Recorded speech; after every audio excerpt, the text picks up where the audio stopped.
Number হলো ওয়াদ্দিন ফিন্নাসি বিল হজ্জ। 3 number হলো আপনি আমি আল্লাহ পক্ষ থেকে এই ঘরের উদ্দেশ্যে লোকেরা যেন হজ করতে আসে এই ঘোষণা দান করুন। হজ্জের ঘোষণা দেন। কিভাবে দিছে, কি দিছে এটা আমরা পরে বলব। তাহলে কয়টা কথা বলছে? 1, কোনোভাবেই যেন এই ঘরকে কেন্দ্র করে আর শিরক না হয়।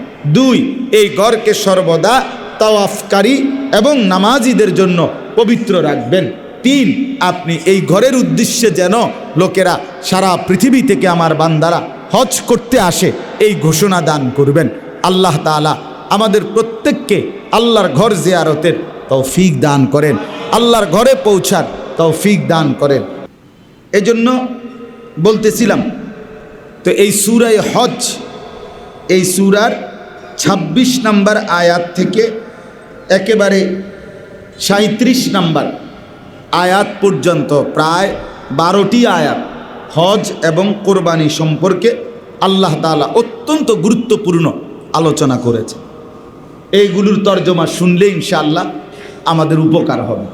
আমরা একটু শুনতে থাকি, পুরাটা না হলেও যে দূর হয় আবার সামনের জুমায় চেষ্টা করব ইনশাআল্লাহ। মাঝে মধ্যে মিস হয়ে যায়, আসলে আমি কিছু না কিছু কোনো না কোনো ঝামেলায় থাকি, এই জন্য মিস হয়। আল্লাহ তাআলা হযরত ইব্রাহিম আলাইহিস সালামের মাধ্যমে আল্লাহর ঘর কাবা পুনর্নির্মাণ করেছিলেন। সর্বপ্রথম তাফসীরের মধ্যে আছে আল্লাহ তাআলা আদম আলাইহিস সালামকে জান্নাত থেকে পৃথিবীতে পাঠানোর পূর্বে আল্লাহ তাআলা ফেরেশতাদের মাধ্যমে আল্লাহর ঘর কাবা নির্মাণ করিয়েছিলেন। এরপরে আদম আলাইহিস সালামের মাধ্যমেও আল্লাহ তাআলা আল্লাহর ঘর কাবা নির্মাণ করাইছিলেন। এরপরে নূহ আলাইহিস সালামের জামানা পর্যন্ত আল্লাহর ঘর এভাবেই ছিল। নূহ আলাইহিস সালামের মহাপ্লাবন, বন্যা যে সময় হয়েছে মানুষদের, এই মহাপ্লাবনের সময় কাবা ঘরের ভিত্তি ধসে গেছে। তো এরপরে আর দীর্ঘদিন যাবৎ কোনো সংস্কার হয় নাই, পুনর্নির্মাণ হয় নাই। অতঃপর ইব্রাহিম আলাইহিস সালামের মাধ্যমে আল্লাহ তাআলা ওনার ছেলে ইসমাইল সহ কাবা ঘরের ভিত্তি, কাবা ঘরের পুরা প্রাচীর, চারদিকের দেয়াল, অর্থাৎ পুরা ঘরটা আবার পুনরায় ইব্রাহিম এবং ইসমাইলের মাধ্যমে আল্লাহ তাআলা নির্মাণ করাইছিলেন। তো এরপরে নির্মাণ করিয়ে আল্লাহ তাআলা ইব্রাহিম আলাইহিস সালামকে এই ঘরকে কেন্দ্র করে 3টা কথা বলছেন যে আপনি 3টা কাজ করবেন। এখন কাকে বলছেন? ইব্রাহিম আলাইহিস সালাম। কে বলছেন? আল্লাহ তাআলা। তো যখন ইব্রাহিম আলাইহিস সালামকে আল্লাহ তাআলা অনুমতি দিলেন ঘর পুনর্নির্মাণের জন্য, এখন ঘরটার দৈর্ঘ্য কদ্দুর, প্রস্থ কদ্দুর, এই পুরা জায়গাটা তো অনেক দিন হয়ে গেছে, ভবনের উপরের কোনো ওয়াল, ইট, পাথর কিচ্ছু নাই। ওই না এটা জানে যে এখানে, কিন্তু ঠিক কদ্দুর বাই কদ্দুর কেমনে হবে এইটা পুরা বিস্তারিত আল্লাহ তাআলা জিব্রাইলের মাধ্যমে আল্লাহ তাআলা ইব্রাহিম আলাইহিস সালামের জন্য সরাসরি নির্ধারণ করে দিয়েছেন। এই কথাটা এখানে ওয়াইদ বাওয়ানা লি ইব্রাহিমা মাকানাল বাইত, আল্লাহ তাআলা বলেন যখন আমি ইব্রাহিমের জন্য আমার ঘরের জায়গা নির্ধারণ করে দিলাম, ঠিক করে দিলাম, অর্থাৎ আমি ঠিক করে দিছি যে এভাবে এভাবে এত বাই এত, কোনো কমিটির সিদ্ধান্তও না, মহল্লাবাসীর সিদ্ধান্তও না, সিদ্ধান্ত সরাসরি কার? আল্লাহ তাআলা। আল্লাহর ঘর কাবার ডান বাম সীমানা এটা আল্লাহ তাআলা নির্ধারণ করে দিয়েছে। ওই নির্ধারণের উপরেই ইব্রাহিম আলাইহিস সালাম আল্লাহর ঘর বানাইছে। এখানে প্রাসঙ্গিক এই দুলাল ভাই ঘুমায়, এই দরকারি কথাটা ওনার জন্য কইতে চাইছিল। না না না, যেই হোক আমি ঘুমান যাইতো না, সেক্রেটারির চাচা হোক, অসুবিধা সদবদর হইতো না। না না না, যেই হোক আমি ঘুমান যাইতো না, সেক্রেটারির চাচা হোক, অসুবিধা সদবদর হইতো না।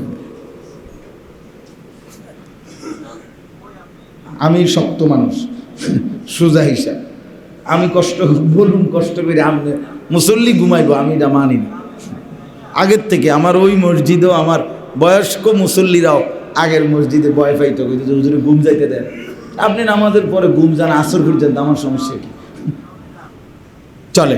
তো বলতেছিলাম যে একটা গুরুত্বপূর্ণ কথা হলো, কোনো ব্যক্তি যখন আল্লাহর ইবাদত, আল্লাহর হুকুম পালনের জন্য সর্বোচ্চ ত্যাগ স্বীকার করে, কষ্ট করে আল্লাহর হুকুম পালন করে, তো আল্লাহ তাআলা তাকে দিয়ে বিশেষ পুরস্কার হিসাবে আল্লাহর ঘর বানাইবার তৌফিক দেয়।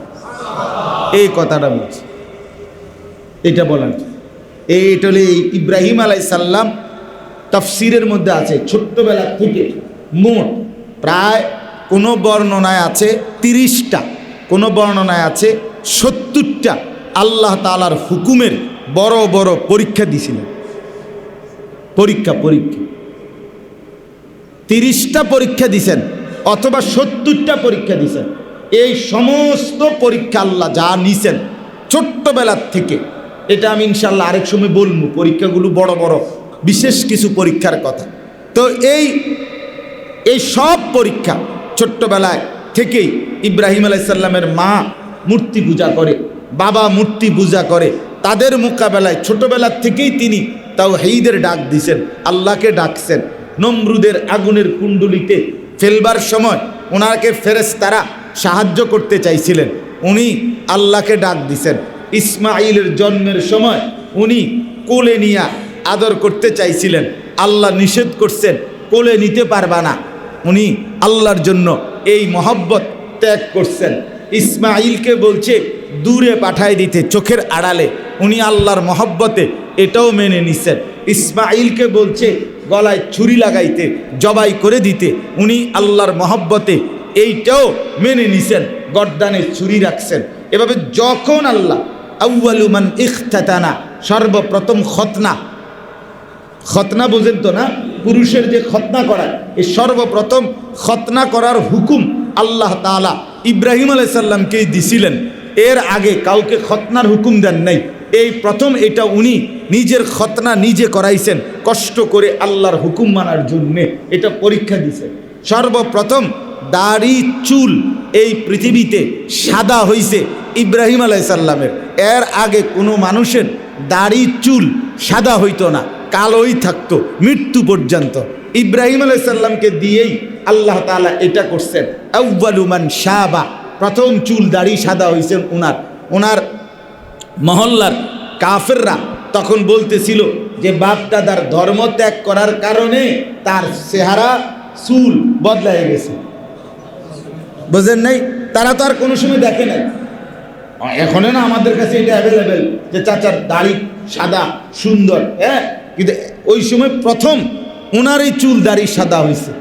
তো তখন তিনি আল্লাহকে জিজ্ঞেস করছে, ইব্রাহিম আলাইহিস সালাম, মা হাদা শাই, আল্লাহ এটা কি, আমার দাড়ি চুল যে সাদা হচ্ছে এটা কিটা, ঘটনাটা কি? আল্লাহ তাআলা, সুবহানাল্লাহ, আল্লাহ তাআলা তখন সরাসরি বললেন ইব্রাহিম আলাইহিস সালামকে, হাদা ওয়াকার, ইব্রাহিম এটা দোষ না, এটা সম্মান, এটা গাম্ভীর্যতা, এটা ইজ্জত, এটা সম্মান। সাথে সাথে তাফসীরে আছে ইব্রাহিম আলাইহিস সালাম হাত তুলে বলছে, আল্লাহুম্মা জিদনি ওয়াকারান, আল্লাহ তাইলে আমার এই ইজ্জতটা, সম্মানটা আরো বাড়ায় দেন, একদম সাদা বানায় দেন, চুলদারি সবটি কি করে দেন, আবার আরো সম্মান দরকার। আল্লাহুম্মা জিদনি ওয়াকারান, আল্লাহ তাইলে আমার এই ইজ্জতটা, সম্মানটা আরো বাড়ায় দেন, একদম সাদা বানায় দেন, চুলদারি সবটি কি করে দেন, আবার আরো সম্মান দরকার। আপনি সম্মান দিবেন, আমি নেব না, বলেন কি? বলেন কি? সুবহানাল্লাহ। এরকম অনেক পরীক্ষা আছে, আরো আছে ছোট ছোট অনেক বিষয়ে পরীক্ষা আল্লাহ তাআলা ওনার থেকে নিছেন। তো এই সমস্ত পরীক্ষায় ফাআতাম্মাহুন্না, কোরআনে আছে ইব্রাহিম আলাইহিস সালাম গোল্ডেন A+ পাইছেন। সবগুলো পরীক্ষা উনি কি রেজাল্ট করছেন? সব একেবারে 5এও 8এও SSCতেও ইন্টারেও অনার্সেও মাস্টার্সেও সব পরীক্ষাতে উনি কি পাইছেন? গোল্ডেন A+ পাইছেন, সর্বোচ্চ নাম্বার পেয়ে ফার্স্ট হইছেন ইব্রাহিম আলাইহিস। তখন আল্লাহ তাআলা বলছেন, ইব্রাহিম সারা জিন্দেগির পরীক্ষা করছি, আমার হুকুমের জন্য তুমি বারবার পালন করছো, চলো এইবার তোমার একটা পুরস্কার দেই। আমার এই কায়নাতের, আমার গোটা সৃষ্টির মধ্যে আমার শ্রেষ্ঠতম ঘর, আমার ঘর বাইতুল্লাহ কাবা, আমার ঘরটা তোমারে দিয়া বানাইতে চাই। বুঝছেন নি এবার এসব? এই তখন ইব্রাহিম আলাইহিস সালামকে আল্লাহ তাআলা এটা সম্মান দিয়েছে। এই জন্য আল্লাহর ঘর বানানো, আল্লাহর ঘরের খেদমতে লাগা, আল্লাহর ঘরের জন্য কিছু করতে পারা, বিশ্বাস করেন এটা আপনার জীবনের সম্মান, এটা আপনার জীবনের ইজ্জত, এটা আপনার জন্য বহুত বড় সম্মান, বহুত বড় সম্মান। মক্কার কুরাইশরা যুগ যুগ ধরে সম্মানী ছিল। নবীজির সাল্লাল্লাহু আলাইহি সাল্লামের জন্মের আগেই মক্কার কুরাইশরা দামি ছিল, সম্মানী ছিল। সারা অঞ্চলের চতুর্দিকের, গোটা আরবের, মধ্যপ্রাচ্যের আশপাশের সমস্ত মানুষ সম্মান করত আরবের মানুষকে আর কুরাইশদেরকে, শুধু একটাই কারণে, সেটা হলো তারা খানায় কাবার মোতাওয়াল্লি, খানায় কাবার তত্ত্বাবধায়ক, কাবা ঘরের ইমারত ভবনের দায়িত্ব তাদের একজনের ছিল, ওই জমজমের দায়িত্ব এক গ্রুপের ছিল, ওই যে আপনার হাজরে আসওয়াদের দায়িত্ব আলাদা ছিল, কাবার দরজা চাবি খুলে দেওয়া, চাবি বন্ধ করা, এটা আলাদা গ্রুপের দায়িত্ব ছিল। হাজিরা আসলে তাদেরকে মানে থাকার জায়গা ব্যবস্থা করে দেওয়া আলাদা দায়িত্ব ছিল, মেহমানদারি করানো আলাদা দায়িত্ব ছিল। এই কুরাইশরা কাবা ঘরের সাথে সম্পৃক্ত আল্লাহর ঘরের যত কিছু ভাগ করে করে, গ্রুপ করে করে এটাকে তারা ইজ্জত মনে করত, ভাগ করে নিছে যে না আমার একটা দিতে হইব, আমি আমনে সবটা নিলে হইতো না, আমার একটা কি করতে হবে, দিতে হবে। আপনারা শুনছেন না ওই যে হাজরে আসওয়াদ পাথরটাকে ওইখান থেকে কাবা ঘরের এখানে আইনার রাখবো কেডা, এই লইয়া কি পরিমাণ মানে ডাইরেক্ট তলোয়ার খুইলা সব গোত্রের লিডাররা তাদের দল বল নিয়ে একদম কল্লা ফালাই দেবো যদি বেটা তোরা শুধু রাখস, এটা আমরারও। মানে কাবার খেদমতের জন্য, কাবার স্পর্শের জন্য তাদের ছিল আগ্রহটা এই পরিমাণ, এই পরিমাণ, বুঝছেন? এই জন্য বাপ আমি আপনাদের কাছে অনুরোধ করছি, বিষয়টা আপনারা এইভাবেই গুরুত্ব, এই মসজিদ আল্লাহর ঘর, এটা শুধু একজনের না, দুইজনের না, মসজিদের প্রতিটা প্রয়োজনে আপনি হাত বাড়াবেন, বলেন ইনশাআল্লাহ। প্রত্যেকটাতে, প্রত্যেকটা, এই যে এসি কিনছে আপনি এটার সাথে যুক্ত হবেন, ওই যে পর্দা কিনছে ওইটার সাথে আপনি যুক্ত হবেন। মসজিদের যতগুলো কাজ বিশ্বাস করেন এটা আপনাকে শুধু এমনি বলা না, বরং এই যে কাবার সাথে সম্পৃক্ত হওয়াটাকে যুগ যুগ ধরে আরব মক্কাবাসীর এই কুরাইশরা সম্মানিত মনে করত। সূরা কুরাইশ আল্লাহ যদি কোনোদিন তৌফিক দেয় আমি ওইটার তাফসিরে বলবো, তখন এই লিইলাফি কুরাইশ ইলাফিহিম রিহলাতাশ শিতাই ওয়াস সাইফ, এই সূরাটা নাজিল হইছে।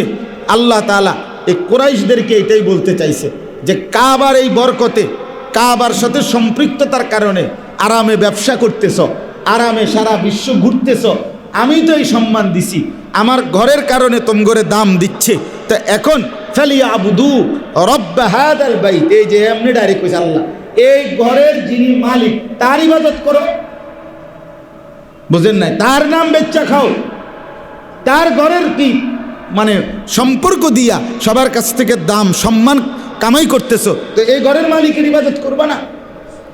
মানে কথাইটা নাহলে এমনি বললেন কেন? ফালিয়াবুদু রব্ব হাযাল বাইত, হাযাল বাইত মানে এই ঘর, এই ঘর, এই ঘরের রবের ইবাদত করো। এই জন্য আপনারাও প্রত্যেকেই যুক্ত হবেন, বলেন ইনশাআল্লাহ। বলেন এই এসির টাকার মধ্যে আমি সহ অংশগ্রহণ করবেন, কে কে হাত তোলেন? প্রত্যেকেই, 100 টাকা হোক, 1000 টাকা হোক, 500 টাকা হোক, 10,000 টাকা হোক, সবাই সবাই হাত তুলে বলেন ইনশাআল্লাহ। এই আজকে যখন কালেকশন হবে, এখন থাকলে এখন দিবেন, না হয়তো আমি নাম লিস্টি করমু, কাগজ লেখমু, নাম ঠিকানা লেখমু, হাজিরা ডাকমু না, এত কাম আমার পক্ষে সম্ভব না। এটা কোনো ইনসাফের কথা না, কথাটা আমার বুঝছেন না। এটা বসে বসে বুঝিয়ে আপনার পিছিয়ে পিছিয়ে ঘুরমু, এ টাকা 1000-এর লাগিয়া নাকি, এটা কোনো ইনসাফের কথা না, কথাটা আমার বুঝছেন না। এটা বসে বসে বুঝিয়ে আপনার পিছিয়ে পিছিয়ে ঘুরমু, এ টাকা 1000-এর লাগিয়া নাকি, এটা কোনো কথা হইল? কেন আপনি 1000 টাকা দিলে কোনান দিয়ে কাইতেই দেবেন? বলেন, একটা ইনসাফের কথা বলেন। মসজিদে যদি বলে আমি দিছি আগে, 100 বার দিছেন আগে, আবারও দিবেন। আমি অনেক সময় বলি, যার পিছনের ইবাদত কবুল হয়, এটা সরাসরি হাদিস, আল্লাহ তাআলা তাকে নতুন করে আবার সেই ইবাদতের তৌফিক দান করে। ওই যে 6 রোজার কথা বলতে গিয়ে কইছিলাম, রমজানের রোজা যার কবুল হয়েছে, আল্লাহ তাকে কি করছে? 6 রোজা রাখার কি দিছে? তৌফিক দিছে। আপনার পিছনের দান কবুল হয়েছে বলেই আল্লাহ আজকে আবার আপনাকে 1000 টাকা দেওয়ার, 500 টাকা দেওয়ার, 2000 টাকা দেওয়ার তৌফিক দান করছে। তাহলে এই জন্য আমি মূলত আসলে জোর করে বলছিলাম দুলাল ভাই রে, সেলিম ভাই, তারা রে, সভাপতি ভাই রে, হ্যাঁ, যে এসিগুলো লাগায় ফেলেন, আমরা অল্প অল্প করে সবাই মিলে ইনশাআল্লাহ এটা ব্যবস্থা করব। তাইলে কমপক্ষে সবাই মিলে যদি আন্তরিকভাবে পুরা শেষ না হোক, আমরা যদি অনেক দূর আগাইয়া দিতে পারি, তাহলে এটা কি আমাদের জন্য খুব ক্ষতিকর কোনো বিষয় হইল?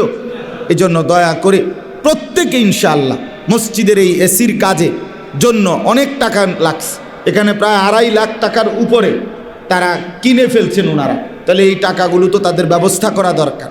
আমরা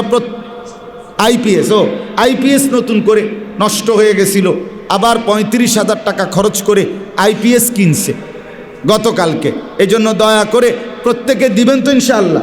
না হইলে আমার শেষ আরেকটা উপায় হইল, আগামী জুমায় ইনশাআল্লাহ আমি আপনাদের একজন একজন করে আপনাদের কাছে গিয়া আপনার কাছে আমি হাত পাতা কালেকশন করুন ইনশাআল্লাহ। এটা হলো আমার দ্বিতীয় ইচ্ছা, যে বয়ান কিছুক্ষণ করে আমি প্রত্যেকের কাছে 4 তলা পর্যন্ত আমি নিজে প্রত্যেকের কাতারে কাতারে গিয়া আপনার হাতে আমি যাব। কিন্তু এরপরও এটা আমরা দিতে হইব সবাই মিলে, ঠিক আছে না ইনশাআল্লাহ?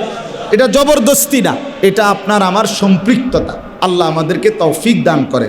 তাহলে শুধু তরজমাটা শেষ করে দিচ্ছি, 3টা কথা আরও বলবো ইনশাআল্লাহ সামনে। আল্লাহ তাআলা ইব্রাহিম আলাইহিস সালামকে দিয়ে 3টা কথা বলছেন কাবা ঘর বানাইয়া, যে আপনি এখন এই ঘরে কি করবেন। আল্লাহ বলছে 3টা কাজ করবেন। 1, আল্লাহ তুশরিক বি শাইআন, কোনো অবস্থাতে এই ঘরে আপনার দ্বারা যেন কোনো শিরিক না হয়, এটা খেয়াল রাখবেন। কি না হয়? শিরক না হয়। কোনো শিরক কি কাজ হইতে পারে না, এটার ব্যাখ্যা আমি পরে বলবো ইনশাআল্লাহ, এখন শুধু এটা বললাম। 2 নাম্বার, ওয়াতাহহির বাইতিয়া লিত-তাইফিনা ওয়াল কাইমিনা ওয়ার রুকআইস সুজুদ। আল্লাহ তাআলা বলছে এই ঘরে যুগ যুগ ধরে কেউ তাওয়াফ করবে, কেউ দাঁড়িয়ে নামাজ পড়বে, কেউ রুকু সেজদা করবে। তো নামাজি এবং হাজি তাওয়াফকারী তাদের জন্য আপনি এই ঘরকে পবিত্র রাখবেন। মসজিদ সাফাই করা, মসজিদকে সবসময় পরিষ্কার রাখা, এটা আল্লাহর হুকুম। আর এইটা যে করে সে মনে করতে হবে, রাখতে হবে যে মসজিদ পবিত্র রাখার হুকুম আল্লাহ নবীকে করছে, মিয়া নবী। এই যে ইব্রাহিম আলাইহিস সালাম রে বলছে, ইব্রাহিম আলাইহিস সালাম, এই জন্য মসজিদে হাত লাগানো, মসজিদে ঝাড়ু দেওয়া, মসজিদের পরিষ্কার পরিচ্ছন্নতার কোনো কাজে নিজেকে সম্পৃক্ত করা, এটা লজ্জা নয়, ইজ্জত। এটা লজ্জা নয়, কি? 3 নাম্বার হলো ওয়াদ্দিন ফিন নাসি বিল হজ্জ। 3 নাম্বার হলো আপনি আমি আল্লাহ পক্ষ থেকে এই ঘরের উদ্দেশ্যে লোকেরা যেন হজ করতে আসে, এই ঘোষণা দান করুন।